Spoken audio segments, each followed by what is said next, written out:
Okay बच्चों, सभी को नमस्ते। अब हम आ चुके हैं अपने सिलेबस के थर्ड चैप्टर में। ये थर्ड ए है, इसके बाद थर्ड बी भी होगा। थर्ड ए हमारा है डिमांड एनालिसिस, राइट। इसके पहले हमने सेकेंड चैप्टर पढ़ा जो यूटिलिटी एनालिसिस के ऊपर था, यूटिलिटी के बारे में था।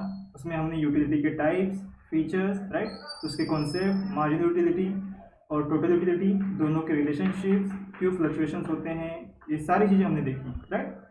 अब आ गए हम डिमांड पे। एक नया कॉन्सेप्ट है और माइक्रो इकोनॉमिक का एक अलग यूनिट है। आपको बोलना नहीं है, अभी तक हम माइक्रो इकोनॉमिक के यूनिट्स को पढ़ रहे हैं। डिमांड एनालिसिस भी माइक्रो इकोनॉमिक का यूनिट है, यूटिलिटी एनालिसिस भी माइक्रो इकोनॉमिक का यूनिट था। यानी ये सब माइक्रो स्टडीज में आते हैं। हमने पढ़ा है ना, इकोनॉमिक्स दो ब्रांचेस हैं, एक माइक्रो और एक मैक्रो। तो डिमांड एनालिसिस जो आता है ये माइक्रो का सब्जेक्ट है या माइक्रो का स्कोप है, ठीक है। चलो आगे चलते हैं थोड़ा सा। थोड़ा इंट्रोडक्शन समझ लेते क्या है। You have already studied the concept of utility in previous chapter. Utility is the basis of demand. Yes, हमने देखो पढ़ा था एक कहीं फीचर्स में या कहीं तो आया था। यूटिलिटी डिमांड का बेस होता है, यानी किसी प्रोडक्ट का डिमांड हम कब करते हैं, जब उस प्रोडक्ट की कुछ यूटिलिटी होती है, यानी वो प्रोडक्ट हमारे लिए यूजफुल होता है, उसको यूज करके कुछ ना कुछ हमें सेटिस्फेक्शन मिलेगा, तभी हम वो प्रोडक्ट क्या करते हैं, डिमांड करते हैं। यूटिलिटी में generate a desire to need have a particular commodity. तो जब किसी प्रोडक्ट की यूटिलिटी हमें पता चलती है कि हाँ ये प्रोडक्ट मेरे लिए इतना बेनिफिशियल है, इस प्रोडक्ट से मुझे ये फ़ायदा होगा, इस प्रोडक्ट से मुझे ये सेटिस्फेक्शन मिलेगा, तो वो किसको जनरेट करती है, डिज़ायर को, यानी हमारी इच्छा को जनरेट करती है, हमारी विश को जनरेट करती है। डिज़ायर का मतलब क्या था, हमारी सोच को जनरेट करती है, थॉट को, क्या कि हम इस प्रोडक्ट को खरीदें कि नहीं खरीदें या खरीदें। जनरली हम कोई प्रोडक्ट कब खरीदते हैं, जब उसके बारे में सुनते हैं। आज के डेट तक जो भी प्रोडक्ट्स हैं उन सब के बारे में हमने सुना हुआ है, लेकिन कुछ ऐसे ही प्रोडक्ट होंगे जो आने वाले महीनों में बनेंगे, सालों में बनेंगे, ईयर्स में बनेंगे, जिनके बारे में हम अभी नहीं जानते, लेकिन जैसे ही हम ऐड देखते हैं, कहीं से सुनते हैं, तो हमारे मन में ख्याल आता है, राइट ना। चलो, but utility on its own can not generate demand for the commodity. This chapter is an effort of analysis the concept of demand. Demand analysis is concern with consumer behaviour. कह रहा है कि utility एक factor तो है demand create करने का, कि भाई प्रोडक्ट की कैपेसिटी, मतलब प्रोडक्ट कैसा है, प्रोडक्ट का यूजिबिलिटी कैसी है, लेकिन यूटिलिटी के अलावा भी कुछ फैक्टर्स है जो डिमांड को क्या करते हैं, प्रभावित करते हैं या अफेक्ट करते हैं। यानी डिमांड कम होने का और बढ़ने का सिर्फ यूटिलिटी एक कारण नहीं है, एक रीज़न नहीं है, और भी कई सारे रीजन है, और भी कई सारे फैक्टर्स हैं, और भी कई सारे एंगल्स हैं। तो हम इस चैप्टर में डिमांड के उन्हीं एंगल्स को, उन्हीं फैक्टर्स को समझने वाले हैं कि यूटिलिटी के अलावा और क्या डिमांड को फ्लक्चुएट करता है। आई होप समझ गए कॉन्सेप्ट, राइट। तो सबसे पहले आ जाते हैं मीनिंग। बहुत ही अच्छे से समझने की कोशिश करना, क्योंकि जो डिमांड चैप्टर है ना, ये एक्चुअल माइक्रो इकोनॉमिक का बेसिक चैप्टर है, मतलब बहुत इंपॉर्टेंट, बेसिक नहीं बहुत इंपॉर्टेंट चैप्टर है, ठीक है, बेसिक और इंपॉर्टेंट भी। तो meaning of demand in ordinary language, demand means a desire. Yes, simple भाषा में हम क्या कह सकते हैं, डिमांड मतलब एक मांग। डिमांड का मतलब क्या, किसी चीज़ की मांग करना, कि हमें ये चाहिए, हमें वो चाहिए, राइट, कार चाहिए, घर चाहिए, कुछ भी दे दो, बैग चाहिए, बुक्स चाहिए, कोई खाने की चीज़ चाहिए, कपड़े चाहिए, शूज़ चाहिए, लैपटॉप चाहिए, मोबाइल चाहिए, राइट। दुनिया भर की चीज़ें हमने सब मांगा ही हुआ एक तरह से। तो किसी चीज़ को का डिज़ायर करना, थॉट लाना। जनरली हम सोचते हैं कि भाई हमने कहा कि हाँ मुझे चाहिए, तो हम समझ लेते हैं डिमांड है। मैंने कहा मुझे फरारी चाहिए, फरारी कार, तो जनरली आम लैंग्वेज में हम क्या समझ लेते हैं, यही डिमांड है, लेकिन नहीं, डिमांड ये नहीं है। आगे क्या लिखा है, desire means an urge to have something. Urge मतलब एक इच्छा, एक इंटरनल फीलिंग कि हाँ भाई ये मुझे चाहिए, ये डिज़ायर होता है। इन इकोनॉमिक्स, ये कॉमन थॉट में डिमांड का मीनिंग ये भी है, लेकिन इन इकोनॉमिक्स डिमांड का मतलब क्या है, demand means a desire which is backed by willingness and ability to pay. Yes, मैं यहाँ पे ओके देखो यहाँ पे लिखा भी है। अब ये इतना पढ़ने से अच्छा है यहाँ पे ध्यान दो, ये जो ऊपर हमने ये जो पढ़ा ना, ये यही है,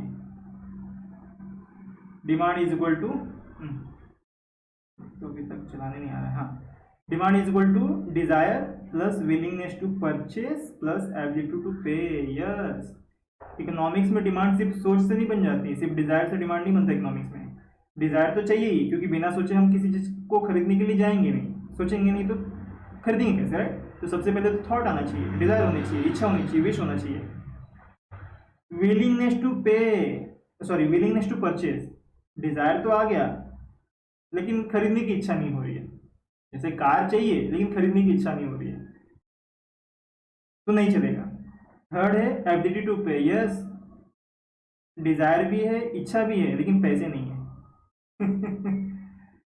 तो डिजायर यानी थॉट है, परचेस करने की इच्छा भी हो रही है, लेकिन पैसे नहीं है फरारी खरीदने के, 1 करोड़ 2 करोड़ 3 करोड़ जितने के भी आते होंगे। तो मैं फरारी इसलिए बोल रहा हूँ कि मतलब जनरली लोग डिमांड करते हैं, मतलब सोचते हैं कि एक अच्छी गाड़ी सबके पास होनी चाहिए। तो डिमांड किससे क्रिएट होता है? अगर आपको कोई पूछे तो आप क्या कहोगे कि डिमांड जो है डिजायर, यानी पहले सबसे पहले हम सोचेंगे किसी चीज किसी प्रोडक्ट के बारे में, प्लस विलिंगनेस टू परचेस यानी खरीदने की भी इच्छा होनी चाहिए। पहले तो सोच आएगी कि हाँ ये चीज खरीदनी है, फिर खरीदने की इच्छा भी होनी चाहिए, प्लस एबिलिटी टू पे। सबसे इंपॉर्टेंट तो ये है, ये और डिजायर, डिजायर और ये दोनों बहुत इंपॉर्टेंट है। जैसे यहाँ पे एक एग्जांपल है, क्या, if a person has to desire for a purchase of television set, एक पूरा टेलीविजन सेट स्पीकर के साथ खरीदना चाहता है एक इंसान, but does not have the adequate purchasing power, पर उसके पास खरीदने की पावर ही नहीं है, यानी कि उसके पास पैसे ही नहीं उतने, then it will be simply a desire not a demand. तो अगर वो सिर्फ सोच सकता है, खरीद नहीं सकता, तो वो सिर्फ एक डिजायर है, यानी कि वो सिर्फ एक विश है, ना कि वो डिमांड है। इकोनॉमिक्स में डिमांड का मतलब जब तक कि प्रोडक्ट बिक नहीं जाता तब तक वो डिमांड काउंट नहीं होता, ये भी सुन लो। जब तक कि वो प्रोडक्ट बिक नहीं जाता तब तक वो डिमांड काउंट नहीं होता। एक्चुअल प्रैक्टिकल लाइफ में इकोनॉमिक्स में ऐसा देखा जाता है। अगर ये पेन है, पेन टाइप का ये पेन है, तो ये पेन जब तक बिक नहीं जाता, जैसे मैं अगर ये पेन टाइप मैं बनाता हूँ, राइट, अगर ये पेन टाइप मैं बना रहा हूँ, इसमें मैं जो लिख रहा हूँ ऐसा, राइट, मैं वो कंपनी हूँ, तो जब तक ये बिक नहीं जाएगा तो मेरे लिए डिमांड ही नहीं है। हजारों लोग बाहर मार्केट में सोच रहे हैं कि पेन टाइप खरीदें, लेकिन उनके सोचने से बिकेगा नहीं ना, जब तक वो खरीदेंगे नहीं। तो जब तक नहीं खरीदेंगे तब तक डिमांड क्रिएट नहीं होगा, राइट। तो सिंपली डिमांड इकोनॉमिक लेवल पे 3 चीज़ों से बनता है। पहला तो डिजायर यानी कि थॉट आना चाहिए, हमारे मन में इच्छा आनी चाहिए खरीदने की। दूसरा, हम उसके लिए पे भी करने चाहिए, मतलब ये भी इच्छा होनी चाहिए कि पे करें। जैसे कंजूस लोग होते हैं ना, वो पे नहीं करते हैं, उनको चाहिए रहता है सब लेकिन पे नहीं करते, तो वैसा नहीं होना चाहिए, कंजूस इंसान नहीं होना चाहिए। और दूसरा पावर, एबिलिटी टू पे, यानी उसके पास सच में पैसे होने चाहिए। तो इन 3 चीज़ों से डिमांड बनता है। अभी तक हम डिमांड क्या सोचते थे इसके पहले, कि कुछ मांग लेना, कुछ विश कर लेना, कुछ चाह लेना ही डिमांड है। नो, यहाँ पे इकोनॉमिक्स में डिमांड थोड़ा अलग है।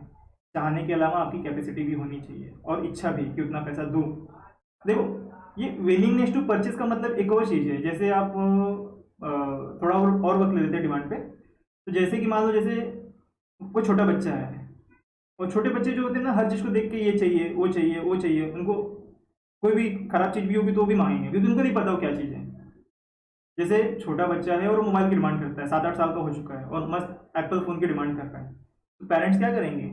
जनरली उनको इग्नोर करेंगे, बच्चे को बोलेंगे अरे नहीं, मतलब कई बहाने दे सकते हैं, थोड़े बड़े हो जाओ, इतने मार्क्स ला दो वगैरह वगैरह। जबकि पेरेंट्स की पे करने की कैपेसिटी है, पेरेंट्स के पास लाखों करोड़ रुपए हैं, अच्छे खासे पैसे आ रहे हैं पेरेंट्स के पास, लेकिन फिर भी बच्चे को खरीद के नहीं देंगे। वाई? बिकॉज पेरेंट्स की इच्छा नहीं है खरीदने की। तो ज़रूरी नहीं कि डिज़ायर भी है या परचेसिंग पावर भी है तो भी हम खरीद लेंगे। नो, विलिंगनेस भी होनी चाहिए उतना पैसा पे करने की। बहुत बार ऐसा होता है, मार्केट में जाते हैं, हमारे पास उतने पैसे होते हैं, लेकिन जिस सामान को हमने खरीदने की सोची है वो सामान उतने भाव में नहीं मिल रहा, तो हम नहीं खरीदते हैं। तो विलिंगनेस टू परचेस भी एक मैटर करता है, ठीक है। आई होप समझ गए। आगे चलते हैं। नेक्स्ट डेफिनेशन, बहुत ध्यान समझना। So according to according to Benham, ये इकोनॉमिक्स हैं, इन्होंने क्या कहा? The demand for anything at a given price is amount of it which will be bought per unit of time at that price. यानी जो अभी मैंने थोड़ी देर पहले कहा था कि किसी चीज को खरीद लेना, परचेज कर लेना ही डिमांड होता है।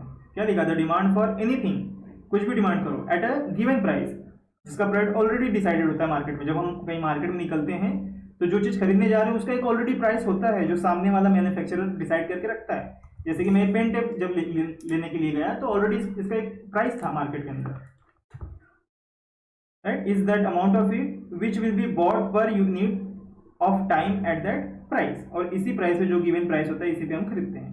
तो जैसे ही हमने प्रोडक्ट खरीदा वो क्या बन जाता है? वो बन जाता है डिमांड, ठीक है। Thus the following features of demand is created, क्या लिखा है वो, the following features of demand is created. Demand is a relative concept. Demand is essentially expressed with reference to time and price. Yes, समय और मूल्य ये दोनों से जुड़ा हुआ है डिमांड, क्योंकि हर चीज की डिमांड हम हर वक्त नहीं करते हैं. गर्मियों का सीजन आएगा, क्या बोलते हैं उसको, समर सीजन, तो समर सीजन में ही हम कॉटन के क्लॉथ या पतले कपड़े जो होते हैं वो पहनने की कोशिश करते हैं, हल्के कपड़े पहनने की कोशिश करते हैं. लेकिन जब विंटर सीजन आता है तो हम लोग वुलन क्लोथ्स पहनने की कोशिश करते हैं, राइट. तो ये टाइम और प्राइस दोनों से पे ही डिपेंड है डिमांड. अभी तक हमने ऊपर क्या पढ़ा था कि यूटिलिटी डिमांड को फ्लक्चुएट करती है. यस, यूटिलिटी भी मायने रखती है, लेकिन यूटिलिटी में हमने एक और चीज़ पढ़ी थी, याद होगा, टाइप्स ऑफ यूटिलिटी में, हम हमारे सेकंड थर्ड लेक्चर में, थर्ड फोर्थ लेक्चर में, कि टाइम के हिसाब से भी यूटिलिटी क्रिएट होती है और प्राइस के हिसाब से भी यूटिलिटी क्रिएट होती है, राइट. तो आगे तो हमको ध्यान रखना है कि डिमांड जो है वो टाइम और प्राइस दोनों को भी मैटर करता है. यहाँ पे हम डिमांड को थोड़ा और अच्छे से समझने के लिए डिमांड शेड्यूल पढ़ने वाले हैं. डिमांड शेड्यूल के अंदर हम लोग इंडिविजुअल डिमांड शेड्यूल और मार्केट डिमांड शेड्यूल पढ़ने वाले हैं. देखो क्या लिखा है, demand schedule is a tabular representation of the functional relationship between price and quantity demanded for a particular commodity. तो यहाँ पे हम एक एजम्पशन लेने वाले हैं, एक थियरी लेने वाले हैं इस डिमांड की स्टडी को और अच्छे से समझने के लिए, कि किस प्राइस पे यहाँ पे रिलेशनशिप किसका बताया गया है, प्राइस और क्वांटिटी डिमांडेड. यानी प्राइस और डिमांड, क्वांटिटी डिमांडेड यानी कि कितना कितना प्राइस है तो कितना बिक रहा है या कितना परचेस हो रहा है. आप ये कह सकते हो, कितना प्राइस है तो कितना परचेस हो रहा है. इस रिलेशन को समझने के लिए हम लोग ये शेड्यूल पढ़ने जा रहे हैं, demand schedule. So a demand schedule में बी आइदर इंडिविजुअल डिमांड और मार्केट डिमांड शेड्यूल. तो सबसे पहले individual. So individual demand is a quantity of a commodity demanded by a consumer at a given price during a given period of time.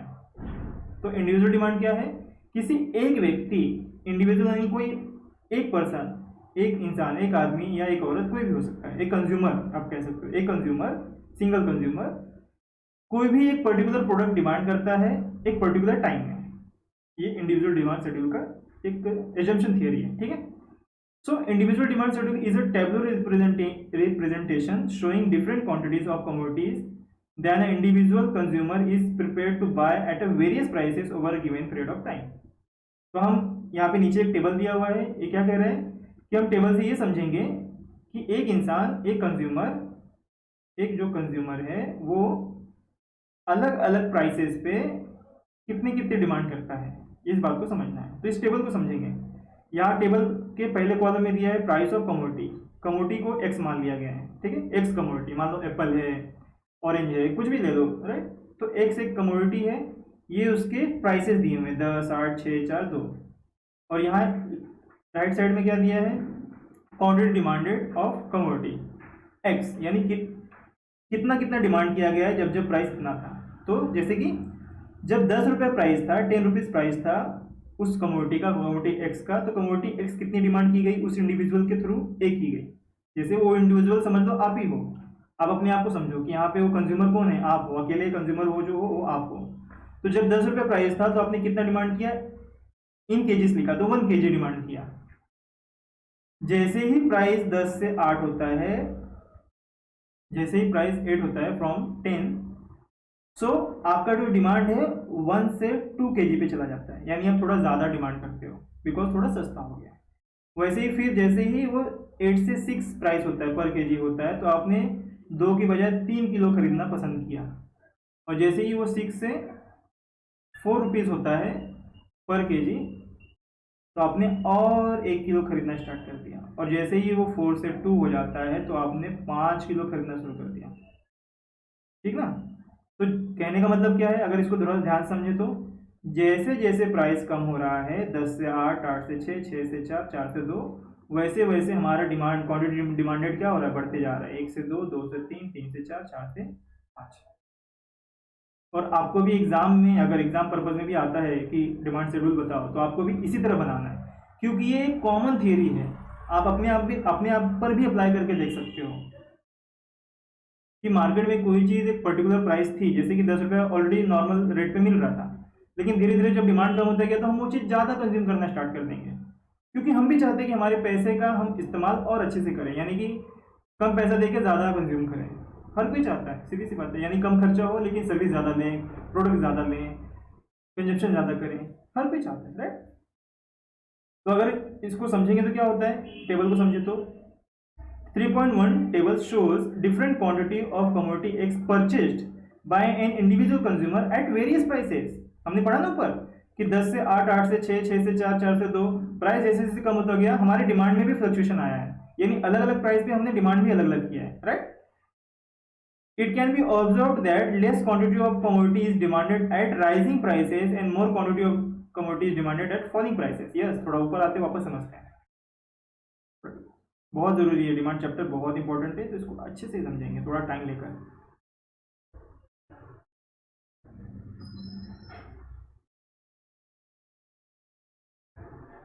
तो वहां पे point क्या लिखा है, पहला पॉइंट तो है कि भाई जैसे जैसे प्राइस कम हो रहा है वैसे वैसे हमारा डिमांड क्या हो रहा है, बढ़ते जा रहा है, यही ना।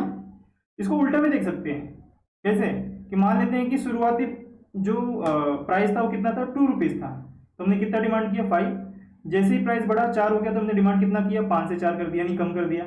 फिर प्राइस और बढ़ गया, 4 से 6 हो गया, तो हम लोग का डिमांड 4 से 3 पे आ गया। जैसे ही प्राइस 6 से 8 रुपये पर केजी हो गया तो हम लोगों ने 3 किलो से 2 किलो पे आ गए, और जैसे ही 8 से 10 होता है हम 2 किलो से 1 किलो पे आ जाते हैं। तो ये रिवर्स भी है, वाइस वर्सा की तरह है, यानी कि अपोजिट भी है।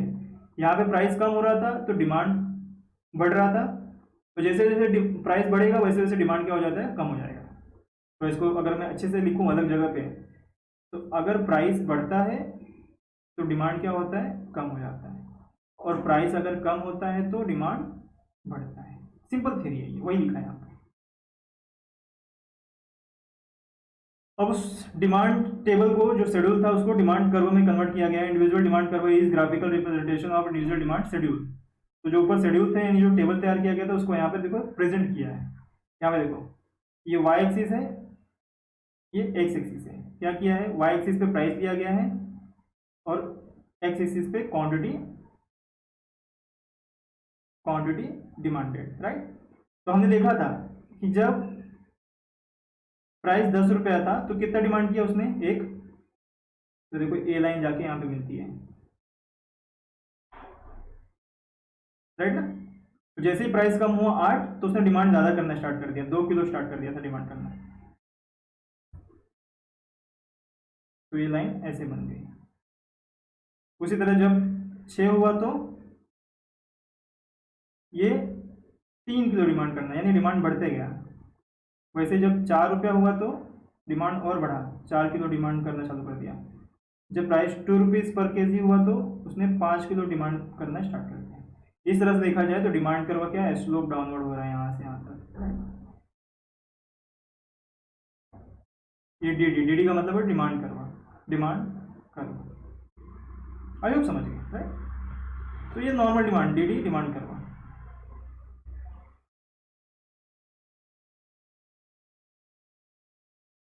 तो देखो ये इंडिविजुअल डिमांड है। इंडिविजुअल डिमांड में क्या हो रहा है, एक शॉपकीपर है, राइट ना, शॉपकीपर,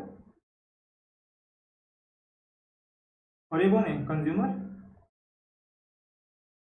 कंज्यूमर क्या एक ही है यहाँ पे, तो ये अकेला जो डिमांड करेगा वो इंडिविजुअल डिमांड हो गया। देखो लिखा है यहाँ पे इंडिविजुअल डिमांड। चलो आई होप समझ गए। अब चलते हैं मार्केट डिमांड में। तो market demand schedule, market demand is a total demand for a commodity, total demand for a commodity from all the consumer at a given price during a given period of time। अब जहां पे हम लोग individual में एक अकेला consumer ले रहे थे, अब आप उस मार्केट में, मान लो कि कोई एक मार्केट है, तो उस मार्केट में हर पूरे कंज्यूमर्स को पकड़ लो, यानी सारे कंज्यूमर्स का जोड़कर जो डिमांड बनेगा उसी को बोलेंगे मार्केट डिमांड। जैसे कि आप अपने घर में मान लेते हैं आपके घर में 6 लोग हैं और आपका घर जो है मार्केट है, एग्जाम्पल पकड़ो। तो इंडिविजुअल डिमांड में हमने क्या किया था कि हमने आपके घर के एक ही मेंबर का डिमांड कैलकुलेट किया, एक ही मेंबर को, कोई भी एक ले लो, पापा ले लो, मम्मी ले लो, भाई बहन ले लो, कोई भी ले लो। मार्केट डिमांड में क्या कर रहे हैं कि हम आपके फैमिली के 6 मेंबर्स के सबके टोटल डिमांड को कैलकुलेट कर रहे हैं, यानी पापा के, मम्मी के, दोनों बहनों के, दोनों भाइयों के, सबके अलग अलग डिमांड लेंगे और सबको जोड़ देंगे तो टोटल डिमांड बन जाएगा। और एक एग्जांपल समझते हैं कि किसी मार्केट में 100 लोग रह रहे हैं, किसी एरिया में जो मार्केट है 100 लोग रह रहे हैं। जब 100 में से मैंने बस एक का डिमांड एनालिसिस किया था तो वो था इंडिविजुअल डिमांड, पहले वाले एग्जांपल में, इसके पहले जो उन्होंने ऊपर किया। अब मैं क्या करने जा रहा हूँ, अभी 100 में से एक का नहीं, मैं 100 के 100 सबका डिमांड कैलकुलेट करने जा रहा हूँ एक एक करके, ठीक ना। आइए समझ गए, चलो आगे चलते, इतना बहुत है समझने के लिए, बेसिक के लिए। अब आगे पढ़ेंगे तो और समझेगा।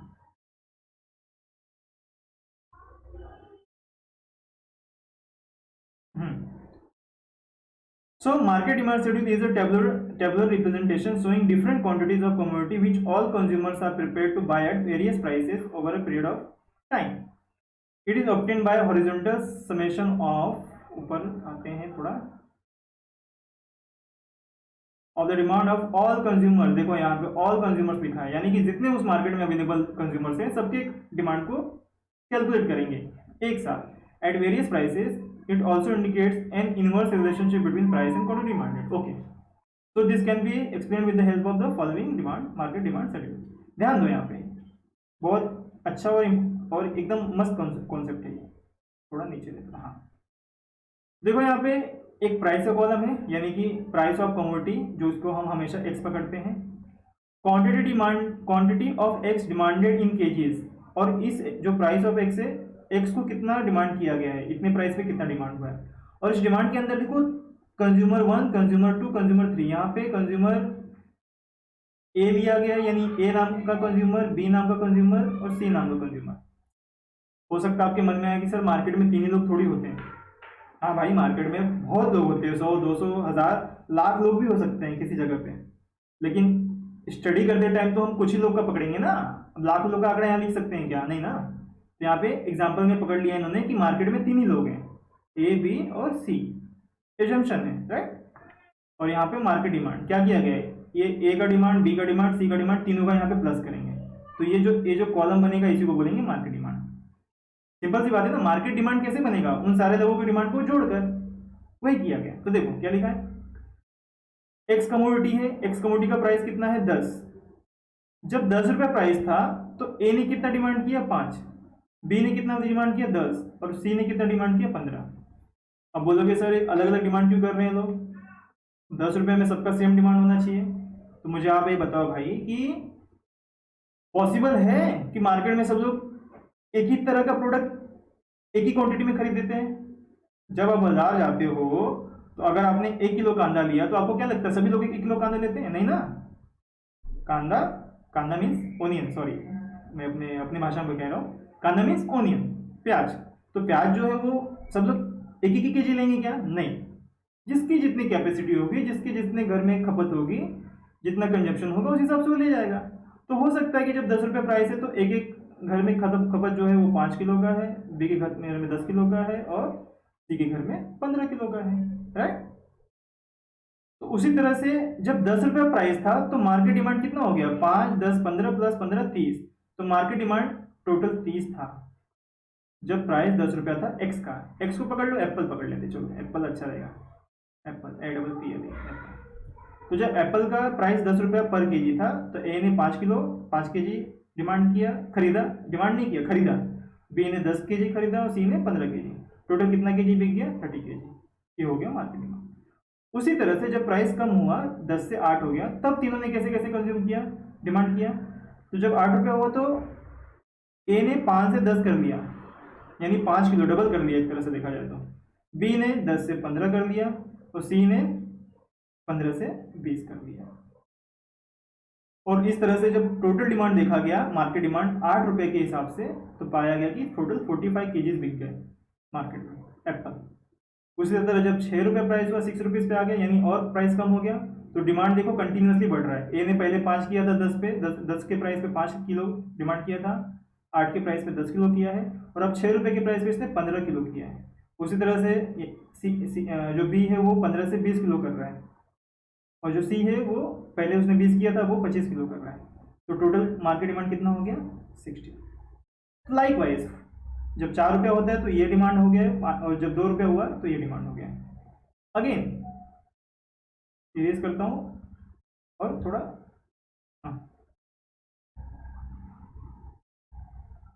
आई होप समझ गए। तो ये मार्केट शेड्यूल है जिसमें हमने क्या किया, एक कंज्यूमर को नहीं, यहाँ पे 3 कंज्यूमर्स को ले लिया और हमने मान लिया कि मार्केट में 3 ही लोग हैं। इंडिविजुअल में हमने क्या किया था, हमने एक को पकड़ा था, इंडिविजुअल तो एक ही होता है तो एक का ही हमने देखा था। यहाँ पे हमने 3 लिया है ताकि हम मार्केट डिमांड कैलकुलेट कर सकें। तो जैसे जैसे यहाँ पे भी क्या हो रहा है, जैसे जैसे प्राइस कम हो रहा है, आप देखो सबके डिमांड बढ़ रहे हैं, 5 से 10, 10 से 15, 20, 5 से सीधे 25 पे आ गए जब 2 रुपये किलो हुआ। तो यहाँ बी का 10 से 30 किलो हो गया, यहाँ पे इसका 15 से 35 किलो हो गया। यानी लॉ तो सब पे सेम अप्लाई हो रहा है। लॉ क्या है, नियम क्या है, कानून क्या है कि प्राइस कम हो रहा है तो डिमांड बढ़ेगा। वही हुआ, प्राइस कम हुआ, डिमांड, सबका डिमांड देखो बढ़ता चला गया। या फिर टोटल मार्केट डिमांड भी देख लो, जब प्राइस सबसे ज़्यादा था 10 रुपये, 10 रुपये प्राइस पे 30 किलो बिका था, और 2 रुपये केजी के प्राइस पे कितना बिका है, 90 केजी। समझ गए, वेरी गुड। तो ये था मार्केट डिमांड शेड्यूल, राइट। अब आगे चलते हैं, मार्केट डिमांड कर्व जो ऊपर है उसी को यहाँ पे टेबुलर फॉर्म में दिया है। टेबुलर फॉर्म में देखो क्या हुआ है, सेम वाई एक्सिस पे प्राइस है और एक्स एक्सिस पे क्वांटिटी डिमांडेड। प्राइस तो देखो 10, 8, 6, 4, 2 वैसे ही है। क्वांटिटी डिमांड देखो 20, 40, 60, 80 लिखा है। तो ये ध्यान दो, हम लोग क्योंकि मार्केट डिमांड का कर्व बना रहे हैं, ग्राफ बना रहे हैं, तो हम ये वाला डाटा यूज करेंगे, ना कि सिंगल। हम लोग मार्केट, इसलिए हमने टोटल किया यहाँ पे। तो टोटल क्या है, 30, 45, 60, 75 और 90 है। तो उसको यहाँ पे प्लॉट किया गया है कि जब प्राइस 10 रुपया था तो क्वांटिटी डिमांडेड कितना था, 30। हाँ ना, ऊपर वापस ऊपर आते देखो, यस, जब प्राइस कितना था 10 रुपीज तो टोटल मार्केट डिमांड कितना था 30, वही नीचे किया गया।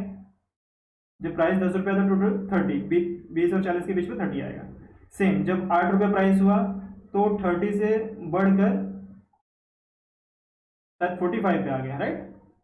फिर जब 6 रुपये प्राइस हुआ, यानी प्राइस और कम हुआ, तो ये 60 पे आ गया। जब प्राइस 4 हुआ तो ये 75 पे आ गया, और जब प्राइस 2 हुआ तो ये 90 पे आ गया। इस तरह से ये भी डाउनवर्ड स्लोपिंग है। तो दोनों में लॉ सेम अप्लाई हो रहा है। यहाँ पे भी क्या हो रहा है, प्राइस कम हो रही है तो डिमांड बढ़ रहा है, और प्राइस बढ़ेगी तो डिमांड घटेगा।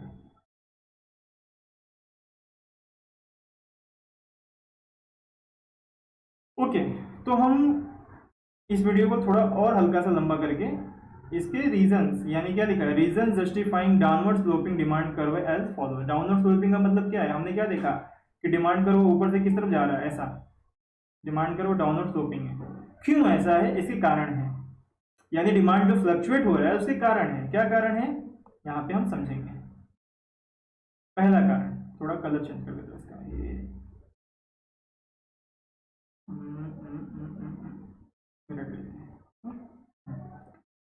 तो सबसे पहला एकदम इंपॉर्टेंट जो लॉ है वो है law of diminishing marginal utility. Yes, second chapter में हमने यही किया। यहाँ हमने क्या समझा था कि जैसे जैसे हम प्रोडक्ट को कंज्यूम करते हैं, कोई भी सर्विस या प्रोडक्ट या कमोडिटी हम जैसे जैसे यूज़ करते हैं, एक्स्ट्रा यूनिट लेते हैं, तो हमारा क्या होता है, उसके प्रति जो इंटेंसिटी ऑफ वांट है वो कम होने लगता है। तो इंटेंसिटी ऑफ वांट कम होने लगेगा तो सेम प्रोडक्ट से हमारी जो सेटिस्फेक्शन है वो भी बहुत कम होगी। तो सेटिस्फेक्शन कम होगी तो सीधी सी बात है हम डिमांड भी कम करेंगे। कहने का मतलब ये है कि भाई जो चीज़ हमारे पास ज़्यादा होती है उसको हम कम डिमांड करते हैं।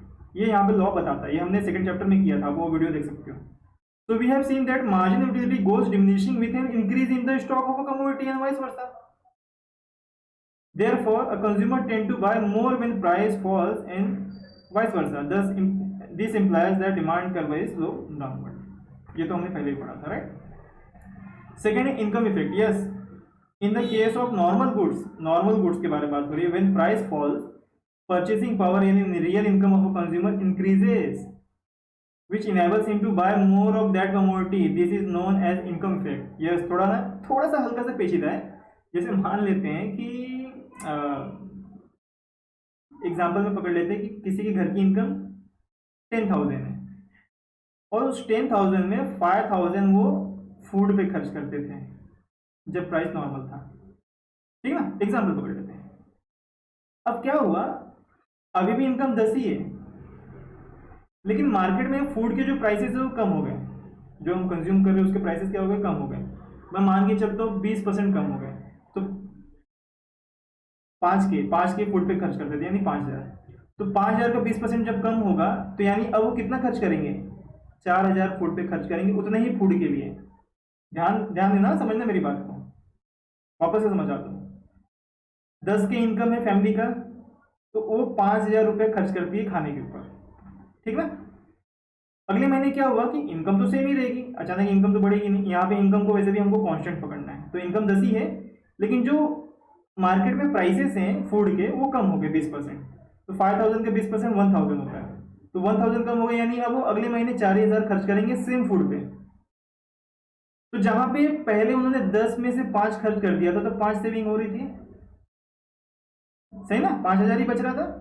यहाँ पे क्या हो रहा है, 10 में से अब 4 ही खर्च करना पड़ेगा, तो कितने बच जाएंगे, 6 के, यानी 6,000। तो इनडायरेक्टली देखोगे आप तो इनकी इनकम बढ़ गई है, या हम कह सकते हैं सेविंग बढ़ गई है। दोनों में कोई भी आप कह दो, दोनों मतलब सेम है। जहां 5,000 पहले बच रहे थे, अब 6,000 बच रहे हैं, तो एक तरह से इनकम बढ़ गई ना। अब 6 बच रहे थे, यानी अभी भी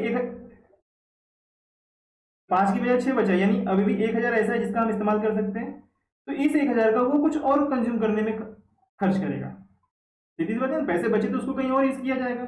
कहीं और यूज करने का मतलब क्या है कि वो और डिमांड करेगा, यानी ऐसी भी चीजें लेगा जो उसके पास नहीं है।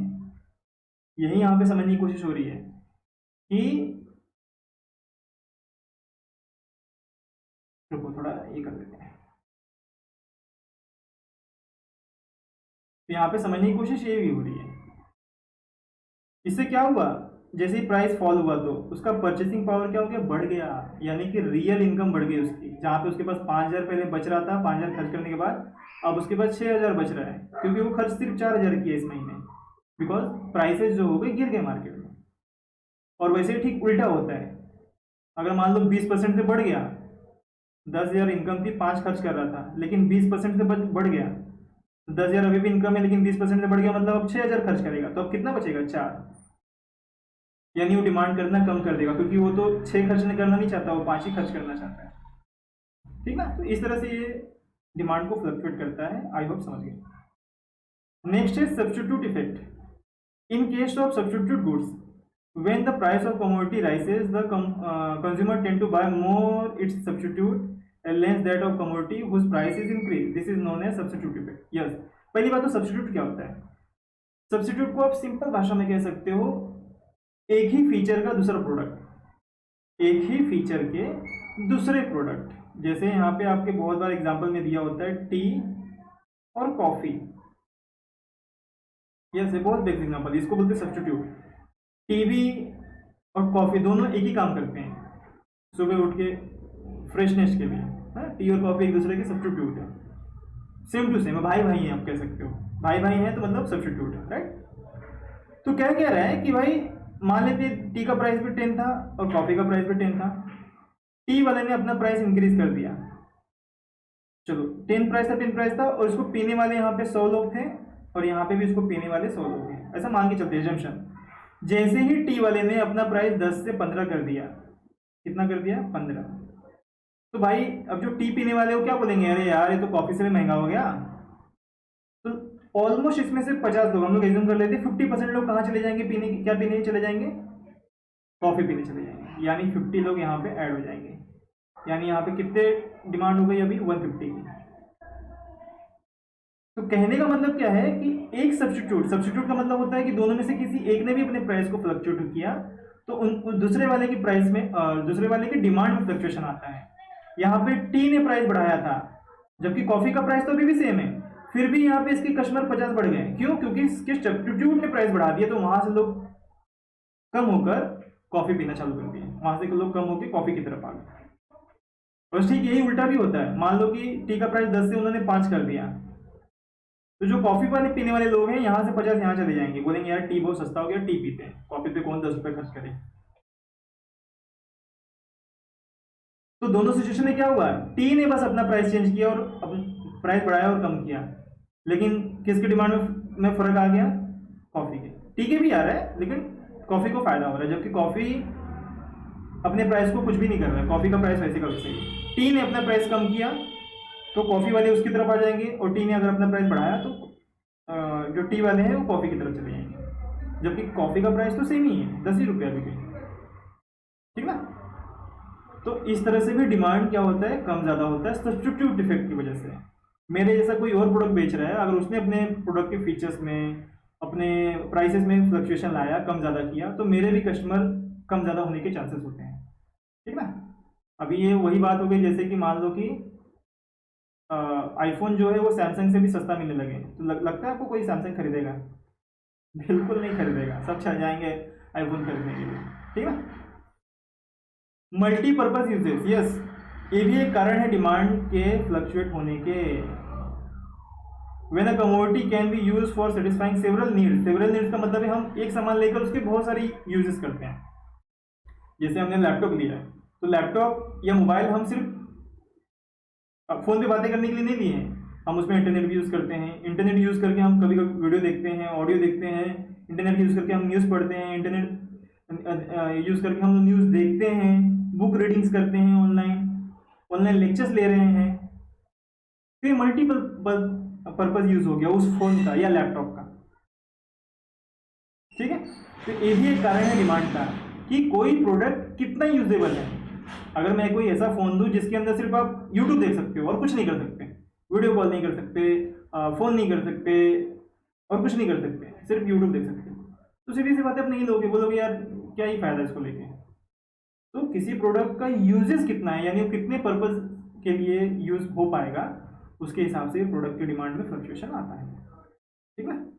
और न्यू कंज्यूमर्स, यहाँ पे देखो क्या लिखा है, when the price of a commodity falls, जब किसी प्रोडक्ट का प्राइस गिरता है, a new consumer class appears, देखो यहाँ पे न्यू कंज्यूमर क्लास लिखा है, who can now afford the commodity.